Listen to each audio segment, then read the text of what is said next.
Hello guys, welcome back to my channel. Today we are going to Udaipur City Palace. So let's go.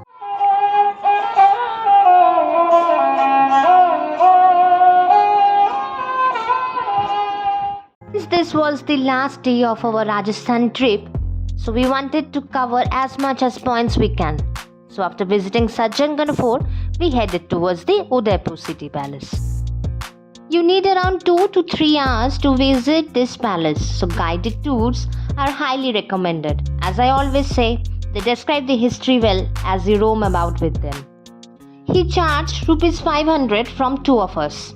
Upon entering the grand medieval gates at the palace entrance, a stunning courtyard and a striking marble architecture awaits. Upon entering the grand medieval gates and walking through the courtyard, we reached the main entrance of the palace interior.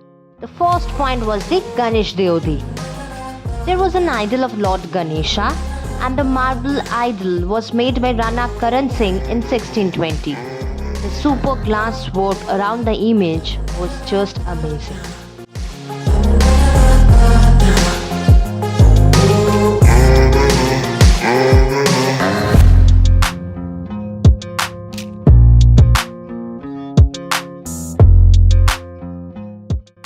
After entering into this royal courtyard of City Palace, we saw this beautiful painting depicting the famous Battle of Haldighati. It is said that in 16th century, Akbar attacked Chittorgarh fort and the Rajputs lost only the fort. And after that, Maharana Pratap became the king of Mewar. He fought till his last breath with the Mughals to free his motherland.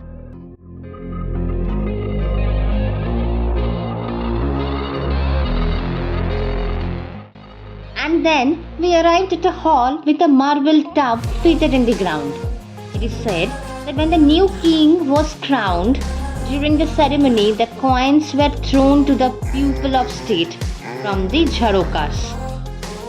The pupil then happily came forward and collected the coins as a gift from the newly formed king.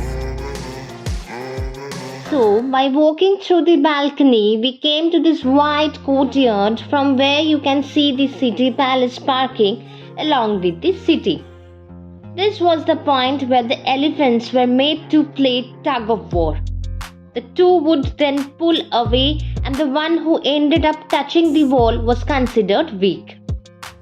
City Palace is built entirely from granite and marble. The palace is truly a work of art. The designs have a blend of European, medieval and the Chinese architecture. Each palace has a unique pattern and designs like glasswork, mirror tiles, designs carved out of marble and even ornamental tiles. Then we came close to the jharokas or the peeping doors through which the royal queens used to see in those times. This was known as Kaanch Ki Burj or a Sheesh Mahal, as every inch of the room was covered with mirrors. No one is allowed to get inside the room, but even from outside, the sheer opulence shines through all the sides of the room. And then we came to this Mahal, also known as Dil Khush Mahal. You will find the Chitro Ki Burj, towers of paintings, an 18th century room covered with frescoes depicting court scenes, most of them painted with gold leaf. The city palace is beautifully constructed on the banks of the nearby Lake Pichola. The view from the above the palace is simply breathtaking.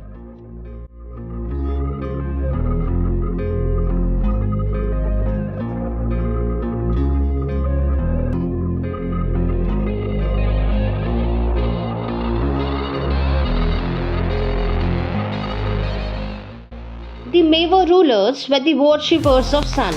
In fact, their day began with the prayers to the rising sun.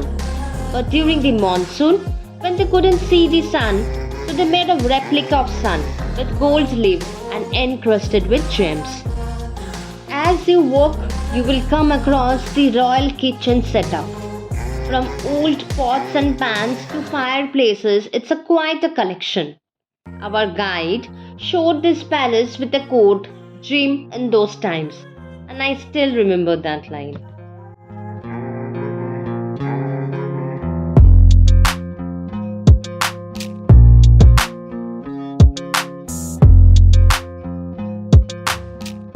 City Palace was not just one but four and more palaces combined together. As you can see, in this way, the palace was built gradually, step by step. The design was approved by Maharana Uday Singh himself, posted, and it was then constructed. The More Chowk or a peacock courtyard is often referred to as the most spectacular courtyard of Udaipur City Palace. 5 peacocks decorated the courtyard, which is also covered with beautiful glass inlay work. It is said that 500 pieces of mosaic tiles have been used in creating this work of art.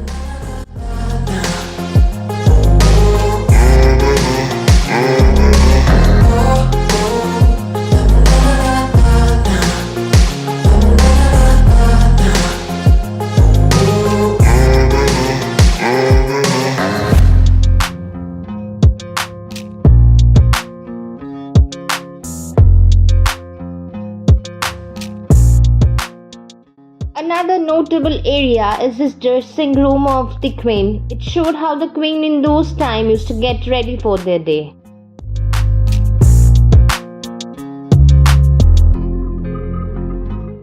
Then we came across this place where a lot of musical instruments were on display, which is considered as Royal Collection of Musical Instrument Exhibition.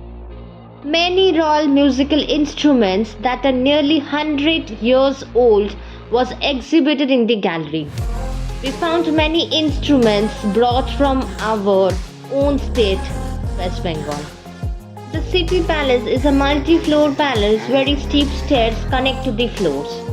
The door to access the stairs are so small and narrow that even a 5-foot people like me have to be very careful while crossing them. The guide told us that there was 2 reasons behind it. One, that your head bends in respect as you pass through the palace, and another, in those days, if you are an enemy, your head will get chopped off as you try to enter bending in those days.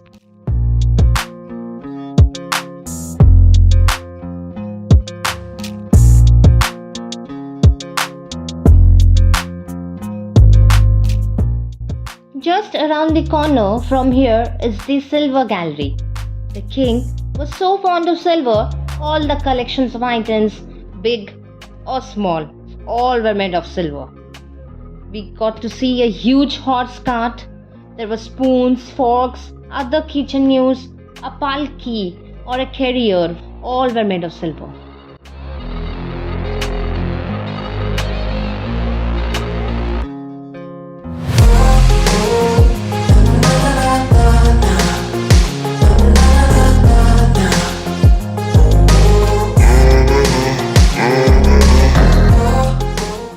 Then we came across his waiting mandap where His Majesty gave away his daughter few years back.